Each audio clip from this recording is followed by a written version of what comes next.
چلے آخری حصہ ہم پڑھنے جا رہے ہیں، آخری یہ 3 پیراگراف، آخری صفحہ جو ہے صفحہ نمبر 98 نذیر احمد کی کہانی، کچھ میری کچھ ان کی زبانی۔ مولوی صاحب کو اپنے ترجمے پر بڑا ناز تھا۔ میں نے پہلے ہی کہا کہ یہ ترجمہ نگار تھے۔ کس زبان سے ترجمہ کرتے تھے؟ اردو سے انگریزی میں، کیونکہ انہوں نے انگریزوں کا کیا ترجمہ کیا تھا؟ کانسٹیٹیوشن، قانون۔ تبھی یہاں کے لوگوں کو پتا چلا کہ انگریزوں کا کیا کیا قانون ہے ہمارے اوپر۔ تو سب سے پہلے انہوں نے ترجمے بہت کیے، یہی وجہ ہے کہ انہوں نے پھر ناول سب سے پہلے لکھی۔ مولوی صاحب کو اپنے ترجمے پر بڑا ناز تھا، فخر تھا، اور اکثر اس کا ذکر فخریہ لہجے میں کیا کرتے تھے، بڑے فخر کے ساتھ کہتے تھے۔ اردو ادب میں ان کی جن تصنیفات نے دھوم مچا رکھی، اردو ادب، اردو لٹریچر میں جن کتابوں نے تصنیفات واحدہ جمع ہے کس کی؟ تصنیف کی جمع تصنیفات، کتابیں۔ ان کی جتنی بھی کتابیں ہیں، جن کتابوں نے پوری دنیا میں مشہوری، ہر طرف سے ان کی واہوائی جو ہو رہی ہے، دھوم مچا رکھی ہے، ان کے نزدیک وہ معمولی تھی۔ یہ میں نے کیا لکھا ہے، یہ زیادہ کچھ کام نہیں ہے میرا، میں نے تو اس سے بھی بڑے بڑے کام کیے۔ ان کو زیادہ بڑا نہیں سمجھتے تھے۔ وہ کہا کرتے تھے کہ میری تمام عمر کا صلہ کلام مجید کا ترجمہ ہے، بلکہ میں سمجھتا ہوں کہ جتنے بھی بڑے بڑے یہ سمجھتے ہیں ناول یہ سب، بلکہ میں سمجھتا ہوں کہ پوری زندگی جو میں نے کام کیا ہے، جو بدلہ اگر ہو سکتا ہے میری زندگی کا، وہ ہے قرآن پاک کا جو میں نے ترجمہ کیا ہے۔ ڈپٹی نذیر احمد کے نام سے مشہور ان کا ترجمہ ہے اردو کا۔ اس میں مجھے جتنی محنت اٹھانی پڑی اس کا اندازہ کچھ میں ہی کر سکتا ہوں، کیونکہ قرآن کا ترجمہ کرنا کوئی آسان، اس میں آپ کو پتا ہے اس کے میننگ ہے، لیکن پھر بھی ڈھونڈنا پڑتا ہے، پھر بھی دیکھنا پڑتا ہے دوسرے لوگ بھی ترجمہ کیا، کہیں ادھر ادھر نہ ہو جائے، ٹھیک ہے؟ بڑا نازک معاملہ ہے۔ اس میں جتنی محنت مجھے اٹھانی پڑی اس کا اندازہ مجھے ہی ہے، تم لوگ نہیں کر سکتے۔ ایک لفظ کے ترجمے میرا سارا دن صرف ہو گیا، خرچ ہو جاتا تھا۔ کبھی ایک لفظ کے لیے مجھے کیا کرنا پڑتا تھا، پورے دن مجھے کبھی وہ کتاب، کبھی یہ کتاب، کبھی یہ کتاب ڈھونڈنا پڑتا تھا۔ ہم بھی جب پڑھتے تھے نا، ایک لفظ کے لیے کبھی 2-3 گھنٹے لگتے تھے، کبھی اس ڈکشنری میں کبھی اس ڈکشن، تب تو یہ نہیں تھا نا۔ آج کل بڑا آسان ہے، کبھی بھی ہمیں کوئی مشکل لفظ آتا ہے فوراً مسٹر گوگل سے ہم پوچھتے ہیں، وہ فوراً نکال کے دیتا ہے، سبھی ایک نہیں 10 دے دیتے ہیں۔ کتنا آسان ہو گیا پڑھنا، لیکن اس کے باوجود نہیں پڑھتے ہیں آج کے طلبہ۔ اتنا آسان، ہاتھ میں سب کچھ ہے، اور جس کے لیے 10 دن 15 دن لگتے تھے جس چیز کو سمجھنے کے لیے، وہ آج آپ کے سامنے فوراً آتی ہے نا۔ اور اس کے لیے کہیں آپ کو سفر نہیں کرنا پڑتا، ہمیں لائبریریوں میں جانا پڑتا تھا۔ اپنی بات بتا رہا ہوں، لائبریریوں میں ایک کتاب، کبھی اس کتاب، کبھی اس کتاب، ایک چیز جو کبھی ہمارے ذہن میں سمجھ نہیں آتی تھی، اس کے لیے مجھے یاد ہے یونیورسٹیوں میں اقبال لائبریری پوری کھنگالی، ندوہ میں جو لائبریری 7 منزلہ، وہاں کبھی کوئی چیز سمجھ تو اور 10 کتابیں کھنگالی۔ لیکن آج کیا ہے، آج آسان ہو گیا، کوئی بھی مشکل چیز آ گئی گوگل میں دے دیا، وہاں پہ فوراً آ جاتی ہے۔ ہاں یہ تو صحیح بات ہے، گوگل میں کبھی غلط چیزیں بھی آتی، وہ پرکھنا بہت مشکل ہے، کبھی غلط چیزیں بھی آتی، کیونکہ گوگل میں تو وہی آتا ہے جو یہاں سے دیا۔ پچھلی بار ہم نے دیا تھا کہ گوگل میں دیا تھا، انہوں نے کہا مجھے 10th والوں نے کشمیر کی سب سے بڑی مسجد کی بات آئی تھی، یہ پہلی مسجد، تو میں نے کہا وہ صدر ریچن شاہ نے بنائی تھی پہلی مسجد جو علی قدر میں، لیکن انہوں نے کہا نہیں گوگل تو دکھا رہا ہے جامع مسجد سری نگر، میں نے کہا نہیں غلط ہے۔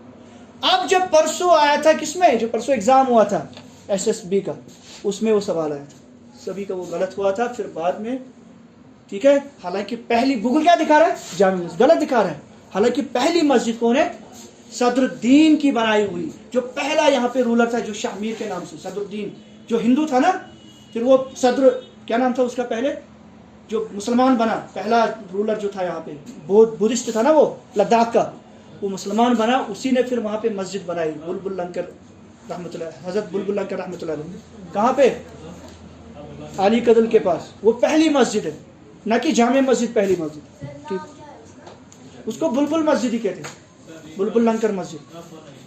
بہرحال آگے دیکھیے اب، تو اس کا اندازہ میں ہی کچھ کر سکتا ہوں، ایک لفظ کے ترجمے میں میرا سارا دن صرف ہو گیا۔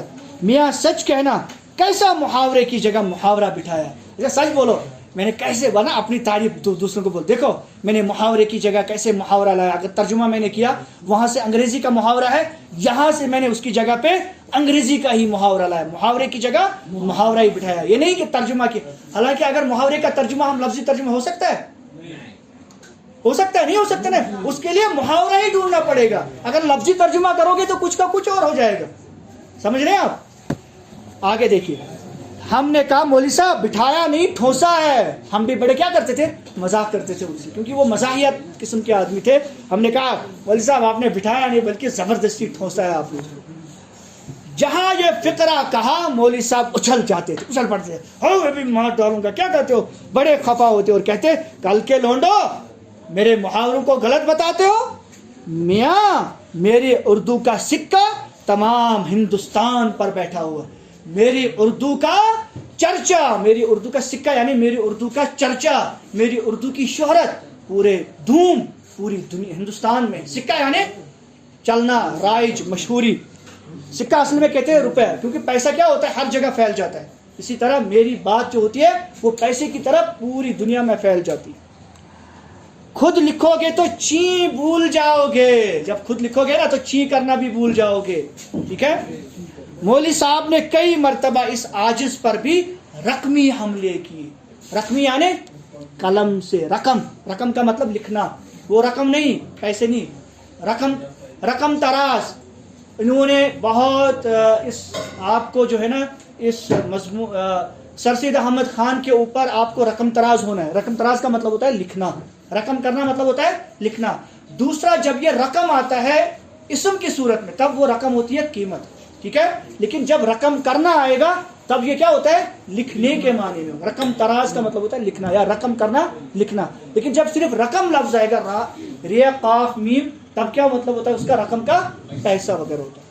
बहरहाल रकमी हमले किए, मेरे ऊपर भी उन्होंने क्या किए, हमले किए। अपने मज़ामीन में मेरे ऊपर भी बहुत कुछ लिखा उन्होंने। ये कौन कह रहे, फरहतुल्लाह बेग है, मेरे खिलाफ भी उन्होंने क्रिटिसाइज किया, आपने यहाँ पे गलत लिखा, किताबों में लिखा, मज़ामीन में लिखा उन्होंने। लेकिन ये जरा टेढ़ा मुकाबला था। ये थोड़ा मुकाबला हमारे बीच में जो होती है ना लड़ाइयाँ, जैसे जो लड़ाइयाँ होती है जिस तरह सहाफ़ियों के बीच में होती है, बाकी लोगों के बीच में होती है, इसी तरह ये जो मुसन्निफीन होते हैं, शुआरा होते हैं, उदबा होते हैं, राइटर होते हैं, इनके बीच में भी लड़ाइयाँ होती हैं, वो कलमी लड़ाइयाँ होती हैं।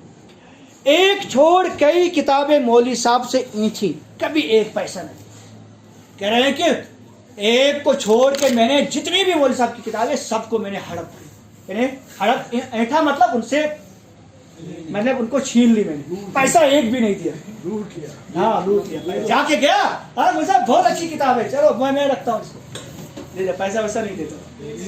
कभी एक पैसा, ऐठना मतलब लेना, ले लेना बगैर कीमत के। ये नहीं कि खुदा न खास्ता वादा करता और रकम न देता, रकम यहाँ पे देखिए, रकम न देता, पैसा न देता।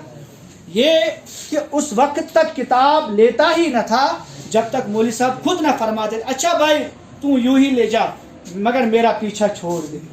अच्छा तरह नहीं तो था। मेरी तरकीब ये थी, मैं ये तरीका अपनाता था। मैं क्या करता था, किस तरह से मैं मुफ्त किताब लेता था, उससे पहले किताब पे कब्जा करता। मौलवी साहब किताब की कीमत मांगने में हुज्जत करते, और नहीं किताब इतनी लाओ, 10 रुपए लाओ, 15 रुपए इसकी, नहीं हुज्जत करते, जबरदस्ती करते।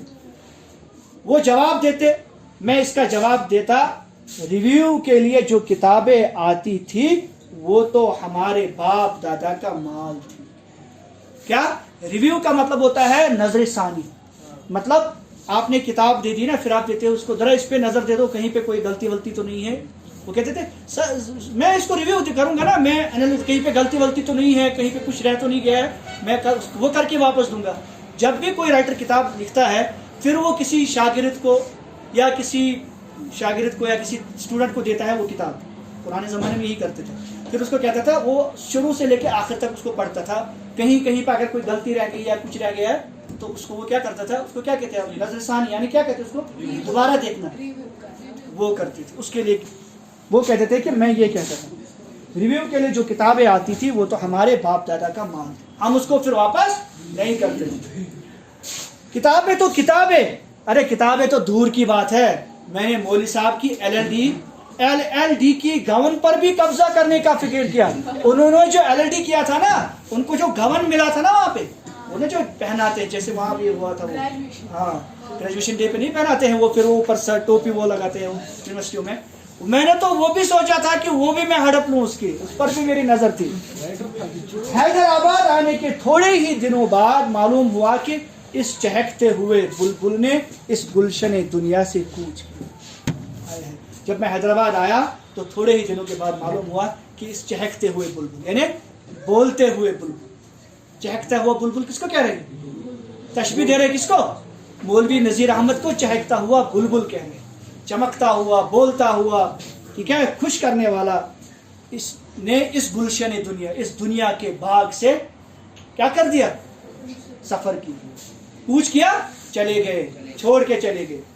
जब कभी दिल्ली जाता हूं तो मौलवी साहब के मकान पर जरूर जाता हूं, अंदर कदम नहीं रखता, मगर बाहर पड़ी देर तक दीवार से लगकर दरवाजे को देखता हूं, और रह कर इब्राहिम ज़ौक़ का ये शेर ज़बान पर आता है। किसका? इब्राहिम धीरे, मुझे मतलब रह कर आता जाता है उसका शेर। किसका? इब्राहिम ज़ौक़ का। बहुत बड़े शायर थे, गालिब के ज़माने के शायर थे। उस ज़माने में इसको उस्ताद ज़ौक़ कहा जाता है, उस्ताद इब्राहिम ज़ौक़। लेकिन आपने मैंने दिखाया था, लेकिन गालिब इसको नहीं मानता था, ये वही है इब्राहिम ज़ौक़, ठीक है, उसी का ये शेर है। ये चमन यूं ही रहेगा और सारे जानवर, ये चमन यूं ही रहेगा और सारे जानवर अपनी अपनी बोलियां सब बोल कर उठ जाएंगे। अल्लाह बस बाकी हवस, अल्लाह बस मतलब बाकी सब अल्लाह, और बाकी क्या बचा? बाकी सब अल्लाह के हवाले। बाकी बचती है इंसान की हवस, चाहत, ख्वाहिशात कभी खत्म नहीं होती है। मिर्ज़ा फरहतुल्लाह बेग, ये इस तरह से आपका ये हो गया।